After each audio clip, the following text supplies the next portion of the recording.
같이 해보겠습니다. 항상 기뻐하라. 쉬지 말고 기도하라. 범사에 감사하라. 아멘. 이렇게 사시길 축복합니다. 이렇게 살면 너무 좋겠죠? 이렇게 살기를 하나님은 원하십니다. 그래서 기뻐하고 감사하고 기도하라 말씀하고 있습니다. 우리 기독교는 감사의 종교입니다. 다른 종교에는 감사절이 없어요. 근데 우리 기독교에는 감사절이 있습니다. 구약에는 7개의 절기가 있는데 그 중에 3개는 추수 관련 감사절기입니다.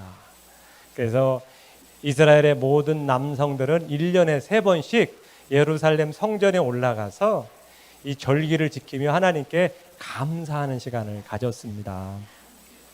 하나님은 우리 하나님의 백성들이 하나님께서 베푸신 그 모든 은혜와 축복을 기억하고 감사하며 살기를 원하십니다. 오늘 이렇게 정말 너무나 색깔이 아름답지 않습니까? 아침에 보면서 이렇게 색깔이 알록달록하고 울긋불긋하는 이 꽃들 보세요. 얼마나 아름답습니까? 이 색깔을 만드신 분이 누구예요? 이 가위를 만드신 분이 누구예요? 하나님이십니다. 그럼 달에는 이런 게 있을까요? 없을까요? 달에. 안 가봐서 모르는데 없다고 그러더라고요. 없어요. 화성에는 이게 있을까요? 없어요. 이 온 세상 그 어떤 별에도 이런 아름다운 과일과 야채가 아직까지 발견된 곳이 없다고 하는 거 보니까 없는 것 같아요. 그런데 유독 이 지구만에는 이런 풍성한 과일과 야채와 이런 꽃들이 얼마나 예쁘고 풍성합니까? 이것이 다 우리 하늘 아버지께서 우리를 향하여 주신 선물들입니다. 하나님이 만드신 거예요. 인간이 이런 거 만들 수 있겠어요? 재배는 할 수 있지만 만들지는 못하는 겁니다. 이 모든 것이 우리를 사랑하신 하나님께서 주신 거예요. 그게 얼마나 감사해요. 우리는 사실 모든 걸 생각하면 감사입니다. 근데 신약에 와서는 1년에 3번이 아니라 오늘 말씀처럼 범사에 감사라는 겁니다. 범사에 감사하라. 그러면 우리에게 또 감사를 주신다는 거예요. 오늘 예배를 드리지 않습니까? 이 예배 또한 감사로 드리는 겁니다. 예배를 감사하지 않고 드릴 수 있을까요? 예배의 기본은 감사입니다. 하나님께서 나를 구원해 주신 은혜, 지켜주시고 돌봐주시고 건강 주시고 생명을 주신 것이 너무 감사해서 오늘 감사하는 거예요. 그 시편 100편 4절 말씀에 보면 감사함으로 그의 문에 들어가며 찬송함으로 그의 궁정에 들어가서 그에게 감사하며 그의 이름을 송축할지어다. 우리 예배는요 감사로 시작하는 겁니다. 물론 감사하지 않고 예배할 수 있겠죠. 그러나 그건 형식적이 될 수가 있는 것입니다. 죽은 예배가 될 수 있는 거예요. 그러나 오늘 우리 성도님들 감사함으로 하잖아요. 찬송도요 감사함으로 할 때 진정한 찬송이 될 수 있다고 말을 하고 있습니다. 골로새서 3장 16절에 보면 감사함으로 하나님을 찬양하고 감사하는 마음으로 하나님을 찬양하라는 겁니다. 우리 노래를 부를 수 있죠. 그러나 하나님께서 기쁘게 받으시는 것은 감사함으로 하는 겁니다. 여러분께서 찬양할 때도 감사하면서 또 우리가 경쾌한 찬양은 박수치면서 열심히 찬양하면 하나님이 기쁘게 받으시는 겁니다. 여러분 찬양이 살아나면 우리 신앙은 살아나게 되어 있어요. 이 기독교는 이렇게 감사로 예배하고 감사로 찬양하는 감사의 종교입니다. 오늘도 추수감사절을 맞이하여서 하나님께서 한 해 동안 베풀어 주신 은혜 감사하는 시간을 가지시면 하나님이 너무 기뻐하시고요. 또 감사하는 우리에게도 기쁨이 넘치게 해주신다는 겁니다. 왜 하나님께서는 우리에게 이렇게 기뻐하고 감사하는 삶을 살게 하실까요? 살라고 말씀하셨을까? 다 우리를 위한 겁니다. 우리의 유익을 위하여 우리에게 감사하고 기뻐하라는 겁니다. 우리가 많은 사람들이 행복을 찾아 열심히 살아가고 있습니다. 근데 어떻게 하면 행복할 수 있을까요? 돈을 많이 벌고 내가 원하는 걸 가지면 행복할까요? 그럴 수도 있겠지만요. 꼭 그런 것만은 아닙니다. 그러나 행복해질 수 있는 길이 있어요. 그건 뭐냐? 감사하는 겁니다. 감사하지 않고는 절대로 행복해질 수 없어요. 그래서 성경은 감사를 끊임없이 말씀하고 있는 거예요. 그래야 우리가 행복해. 하나님 우리 자녀들이 행복하기를 원하십니다. 성경뿐만 아니라 세상의 현인들 감사해야 행복하다고 말을 하고 있습니다. 감사의 분량이 행복의 분량이다. 행복은 감사하는 사람의 것이다. 나는 감사할 줄 모르면서 행복한 사람을 한 번도 보지 못했다라는 겁니다. 이건 성경뿐만 아니라 세상에 좀 도를 깨친 사람들은 다 하는 말입니다. 감사할 때 행복할 수 있어요. 우리나라 어느 명문 연구소에서 조사를 했다고 합니다. 우리 한국 사람들이 얼마나 행복한가. 그래서 질문했더니요. 10명에게 물어보면 7명은 나는 행복하지 않습니다. 이렇게 대답을 했다는 거예요. 그런 기준으로 여기에 10명 중에 7명은 나는 행복하지 않다. 이렇게 생각을 하고 있다는 거예요. 여러분 어떠세요? 지금 행복하시죠? 얼굴이 다 뿜어져 나오네. 행복하십니다. 우리는 하나님이 계시잖아요. 행복할 수 있어요. 그래서 우리 하나님 예수님은 감사하라는 겁니다. 어렵고 힘들어도 감사하고 없어도 감사하고 힘들어도 감사하면 행복해질 수 있다는 거예요. 또한 하나님께서 우리에게 감사하라고 하신 이유는 감사할 때에 우리가 육적으로 정신적으로 건강할 수 있다는 겁니다. 감사하는 사람의 결과는 뭐냐? 건강이라는 겁니다. 감사하게 되면 우리 안에 건강, 특별히 정신적인 건강이 좋아진다는 겁니다. 미국의 한 대학에서요, 미국의 듀크 대학이라는 유명 대학에서 조사를 했습니다. 주일날 교회에 와서 감사함으로 예배하고 기도하고 찬양하는 사람을 조사해 봤더니 그렇지 않은 사람보다 7년을 더 산다는 겁니다. 감사하죠? 우리는 다른 사람들보다 7년을 더 살 수 있어요. 7년 만입니까? 10년은 더 사셔야죠? 더 감사함으로 예배하고 더 기쁨으로 우리가 신앙생활하면 건강은 찾아온다는 거예요.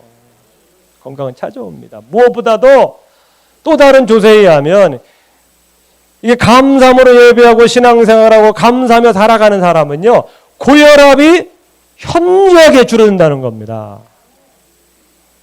고혈압 없는 사람 손 들어보세요. 감사하며 살기 때문에 고혈압 없는 거야.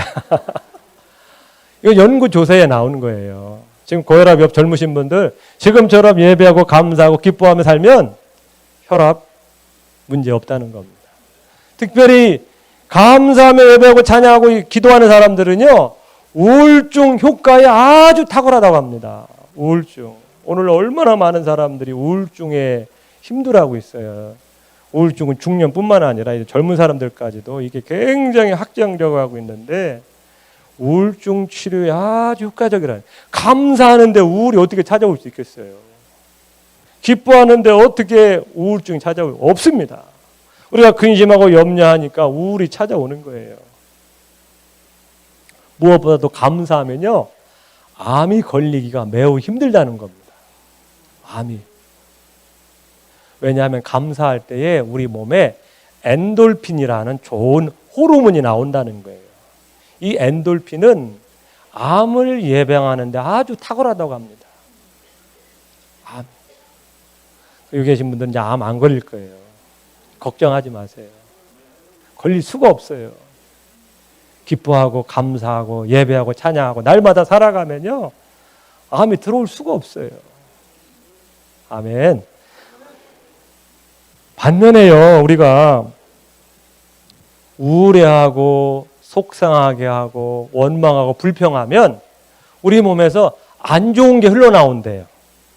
아드레날린이라는 좋지 않은 호르몬이 나오는데 이 호르몬이 발생을 하게 되면 쉽게 피로해지고 또 병에 대한 면역력을 상당히 저하시킨 데서 쉽게 질병에 걸린다는 겁니다. 감기 걸리고 독감 걸리고 여러 가지 몸이 아픈 그 원인 중에 하나는 몸의 면역력이 떨어지는데 우리가 우울해하고 속상하게 하고 불평하고 원망하다 보면 그런 안 좋은 호르몬이 우리 가운데 흘러나오기 때문에 우리의 몸에 안 좋은 영향을 끼친다는 겁니다.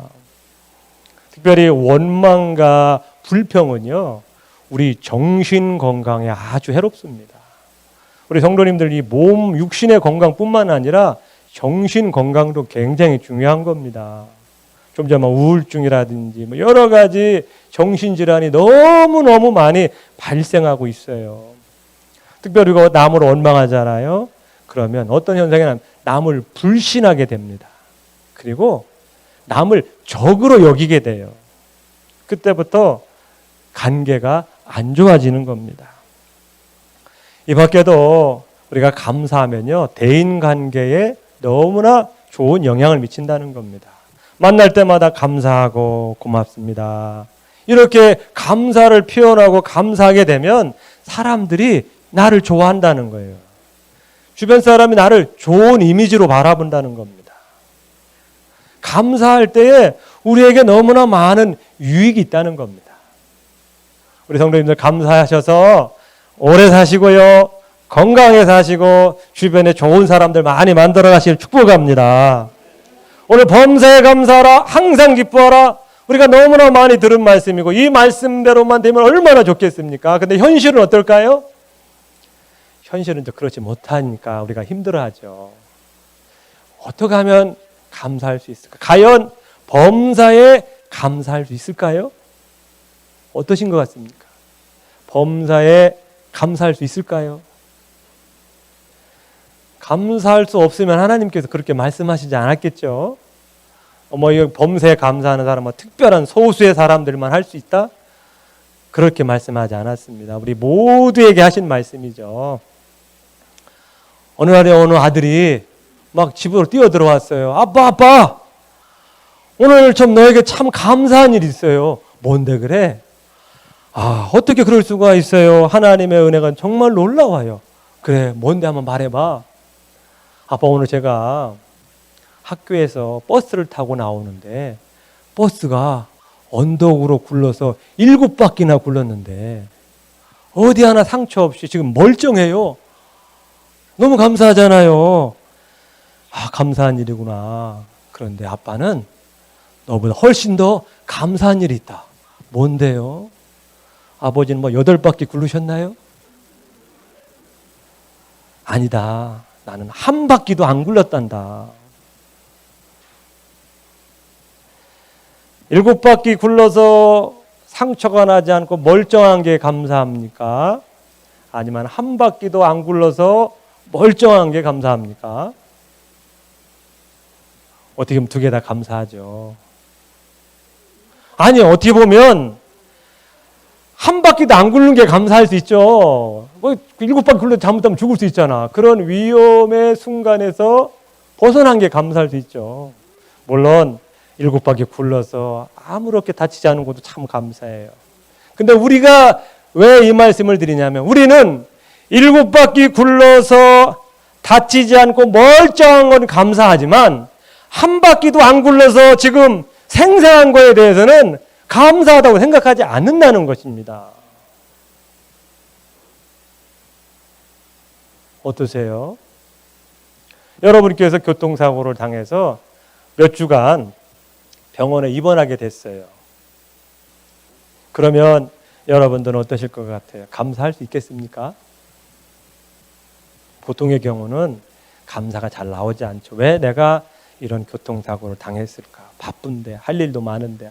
아마 이렇게 하면서 감사하기보다는 원망 섞인 말이 나올 수 있어요. 여러분의 자녀가 말을 안 들어가지고 너무 힘들어요. 속상해요. 그래서 그냥 말 안 듣는 자녀를 볼 때마다 속상하고 힘들어요. 짜증이 나요. 감사할 수 있을까요? 만약 여러분께서 정말 사고를 났는데, 우연찮게 사고를 났는데 정말 심하게 다쳐서 중환자실에 가는 그런 끔찍한 사고가 발생했다고 생각을 해보세요. 몇 년간 병원에 입원해야 된다고 생각을 해보세요. 그러면 몇 주간 입원한 것, 단순히 물리치료 받고 나오면 되는 건 너무 감사한 거죠. 여러분의 자녀가 말 안 들어서 속상합니다. 청개구리 같아요. 그런데 여러분의 자녀가 밖에 나 가출하고 사고치고 그래서 경찰서 왔다 갔다 해보세요. 그럼 어떠시겠어요? 속상하잖아요. 말 안 듣는 게 감사하지. 이런 식으로 생각하면 우리는 모든 것에 감사할 수 있다는 거죠. 하나님께서 우리에게 무리하게 요구하는 게 아니에요. 우리가 어떻게 생각하고 어떻게 바라보느냐에 따라서 감사할 수도 있고 불평할 수도 있어요. 어느 목사님의 설교를 듣다가 아주 제가 참 얻은 말씀이 있어요. 감사는 보물찾기와 같다. 보물찾기 아시죠? 우리 소풍 가면 보물을 숨겨놓습니다. 안 보이는 곳에 잘 찾지 못하는 게 숨겨놔요. 감사도 마찬가지라는 겁니다. 우리 사람은요, 우리 마음이 타락했어요. 타락한 본성이 있어요. 그래서 욕심이 많아요. 이 정도만 있으면 감사할 것 같은데 이 정도 가지면 또 더 갖고 싶고 더 갖고, 욕심과 탐심이 끈이 없어요. 그래서 욕심 때문에 우리는 감사하기가 너무너무 힘들어요. 받은 것이 많음에도 감사를 못해요. 그래서 믿음을 가지고 의지적으로 감사거리를 찾아야 된다는 겁니다. 숨어있는 감사거리 우리는 캐내어야 된다는 겁니다. 하나님 그걸 원하셔요. 우리는 의지를 가지고 감사거리를 찾아야 합니다. 생각해 보세요. 감사거리가 있을까요? 없을까요? 많습니다. 여러분께서 감사의 시각으로 바라보면 감사할 수 있어요. 사람도요, 사랑의 눈으로 보면 사랑할 수 있어요. 좋은 점 보세요. 좋은 점이 많아요. 담임 목사 좋은 점이 많아요, 적어요? 없다고 그러면 안 되겠죠? 좋은 시각으로 보면 좋은 게 보여요. 근데 불평의 시각으로, 안 좋은 시각으로 보면 드러나게 되어 있어요. 하나님께 좋아요, 안 좋아요? 좋아요. 얼마나 아름다운 성전이 있어요. 얼마나 좋은 성도들이 있습니까? 그런데 삐딱한 시각으로 보면 이것도 안 좋고 저것도 안 좋고 다 안 좋은 거예요. 감사의 시각으로 보면 내가 이런 좋은 교회에 있어서 예배하고 신앙생활에 있어서 얼마나 감사한가. 감사의 시각으로 보면요, 다 감사하고요. 사람도 사랑의 시각으로 좋은 점을 보면 좋은 게 보이는 거예요. 근데 그게 안 되니까 그런 거죠. 그래서 우리에게는 감사의 시각을 달라고 기도하셔야 돼요. 우리 구약에 보면 이스라엘 백성들이 40년 강해 생활을 하잖아요. 저는 그 책을 읽다 보면 답답해. 뭐가 맨날 불평하고 원망하고 하나님 불평하고. 우리 그럴 때가 너무나 많아요. 이스라엘 백성들 보세요. 40년 동안 하나님께서 얼마나 많이 베풀어 주셨어요. 매일 만나를 주셨고 물이 떨어지지 않게 하셨고 낮에는 더울까 봐 구름으로 덮어주시고 그래서 응달을 만들어주시고 밤에는 추울까 봐 또 들짐승이 쳐들어올까 봐 불기둥을 비춰주시고 떨어지지 않는 옷을 주시고 40년 맞췄을 때 어떻게 됐어요? 옷이 헤어지지 않았고 신발이 떨어지지 않았다. 이렇게 말씀을 하고 있습니다. 근데 얼마나 감사해요. 감사의 시각을 보면 다 감사해요. 그 험난한 강해 생활을 이길 수 있어서 얼마나 감사해요. 그런데 오이가 없다고, 정구지가 없다고. 강해에서 그런 거 어떻게 구해? 만나면 되지. 그것도 그럼 일에 걷는 것도 아니라 하나님의 새벽마다가 주는 거 아니에요. 얼마나 좋아. 일도 안 하고 주는데 그거 감사하지 못하고 없는 것만 야채가 없어서 수박이 없어서 길이 힘들다고. 감사의 시각으로 보면 다 감사할 수 있습니다. 그런데 우리가 어떻게 이 감사의 시각을 갖느냐, 이게 문제죠.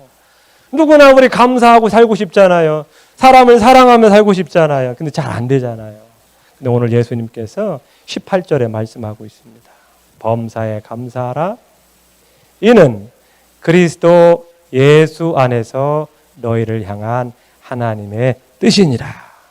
여기에 중요한 표현이 나옵니다. 그리스도 예수 안에서. 그리스도 예수 안에서가 중요한 겁니다. 우리가요, 왜 욕심이 많고 만족함이 없습니까? 자꾸 세상을 바라보고 세상 것을 가지려고 하니까, 세상의 기준에 맞춰서 살아가려고 하니까 감사가 나오기가 힘들어요. 우린 세상 못 따라가요. 돈 많은 사람 못 따라가요. 따라갈 수가 없어요. 돈 많은 건요, 소수의 사람만 누릴 수 있는 거예요. 그런데 우린 좋은 차, 좋은 집, 완벽한 남편, 완벽한 배우자, 완벽한 자녀, 이렇게 높게 기준을 세워놓고 그걸 따라가려고 하니까 안 되는 거예요. 실망만 오고 낙심만 오는 거예요. 왜 이렇게 우리 남편은 마음에 안 들까? 왜 우리 아내는 마음에 안 들까? 우리 자녀들은 왜 남들보다 못할까? 이런 비교의식에 사지니까 우리 안에 감사가 어려워요. 그런데 우리는 그 세상을 바라보는 게 아니라 나를 사랑하신 예수님께 바라보는 겁니다. 예수님은요, 실력이 없으신 분이 아닙니다. 무능한 분이 아니에요. 능력도 없으면서 나를 따르라, 나를 믿어라, 이렇게 말씀하시는 분이 아닙니다. 우리가 예수님은요, 물로를 포도주로 바꾸신 분이고요, 바람과 풍랑을 잔잔케 하시고 나병 환자를 고치신 분이고 죽은 사람을 살리신 능력의 하나님이시라는 겁니다. 그분이 내 안에 계시면 우리 질그릇 같은 우리 육체지만 큰 능력이 예수님에게부터 흘러나온다는 것입니다. 우리가 예수님을 바라보면요, 감사할 수 있어요. 여러분이 속상하다가도 그 속상한 거 끊고 내 안에 계신 예수님을 바라보세요. 아들아, 너무 속상해하지 마. 내가 있잖아. 지금은 힘들지만 이것이 변하여 내가 너 좋게 만들어 줄 거야. 하나님 분명히 약속해 주셨어요. 로마서 8장 28절 말씀입니다. 우리가 알거니와 하나님을 사랑하는 자, 곧 그의 뜻대로 부르심을 입은 자들에게는 모든 것이 합력하여 선을 이루느니라. 아멘. 지금의 어려움, 문제, 이것이 지금 나를 힘들게 할 수 있지만 시간이 지나고 나면 이것조차도 하나님께서는 다 합력하여서 나에게 유익되게 하는 겁니다. 내가 지금 고민하고 낙심하고 힘들어서 그것 때문에 예수님께로도 가까이 갈 수 있고 우리 하나님 믿을 수 있는 거 아니겠습니까? 모든 것이 예수님의 시각으로 보면 감사할 수 있어요. 요한복음 15장 11절 말씀을 보겠습니다. 너무나 중요한 말씀 같아요. 함께 읽겠습니다. 내가 이것을 너에게 이름은 내 기쁨이 너희 안에 있어 너의 기쁨을 충만하게 하려 함이라. 예수님께서 우리 안에서 하시는 일이 뭔지 아세요? 예수님이 가지신 기쁨을 우리에게 주셔서 우리 마음에도 기쁨이 충만하기를 원하십니다. 충만하기를 원하셔요. 우리가 세상을 바라보니까 불평과 짜증과 원망이 나오지만 내 안에 계신 예수님을 바라보세요. 나를 사랑하시는 예수님을 바라보시면 예수님께 집중하다 보면 우리 마음에 기쁨이 오게 되어 있어요. 우리는 보배를, 기쁨의 근원을 우리 마음에 모시고 사는 겁니다. 돈이 좀 없어도요, 몸이 좀 아파도 내 안에 계신 예수님 바라보면 힘이 생기는 겁니다. 예수님께 집중하셔야 돼요. 이것이 더 훈련되어야 합니다. 이것이 지금 설교를 들으면 너무 막연한 것 같을 수 있어요. 예수님이 어떻게 기뻐하고 어떻게 감사할 수 있을까? 아닙니다. 우리가 예수님을 알면 알수록 예수님의 능력을 알고 예수님의 사랑을 알게 되면 우리는요, 걱정하고 두려워하지 않을 수 있어요. 잠 잘 잘 수 있어요. 우리 사람은요, 하나님을 의지하도록 만들어졌습니다. 그걸 어떻게 할 수 있을까요? 잠자는 걸 보면 압니다. 그럼 잠잘 때 뭘 할 수 있어요? 잠잘 때는 아무것도 못해요. 근데 우리가 하루에 잠을 많이 자고 평생 잠을 많이 자지 않습니까? 잠잘 때는요, 내가 능력으로 내 의지로 아무것도 할 수 없어요. 이 이야기는 사람은요, 하나님을 의지하며 살도록 만들어져 있는 겁니다. 여러분, 잠을 못 잔다. 왜 그럴까요? 여러 가지 신체적인 변화도 있을 수 있겠지만은 내가 자꾸 뭔가를 하려고 하고 하나님 없이 뭔가를 하려고 하니까 할 수가 없잖아요. 어떻게 해요? 근데 하나님께서 우리에게 사랑하는 자에게 잠을 주신다. 이 말이 뭡니까? 잠을 자는 동안에도 하나님은 일하신다는 겁니다. 하나님 돌봐주신다는 거예요. 잠잘 때 뭘 할 수 있어요? 우리가 아무것도 못 하잖아요. 우리가 날마다 내 안에 계신 예수님 의지하며 살아가는 겁니다. 아멘.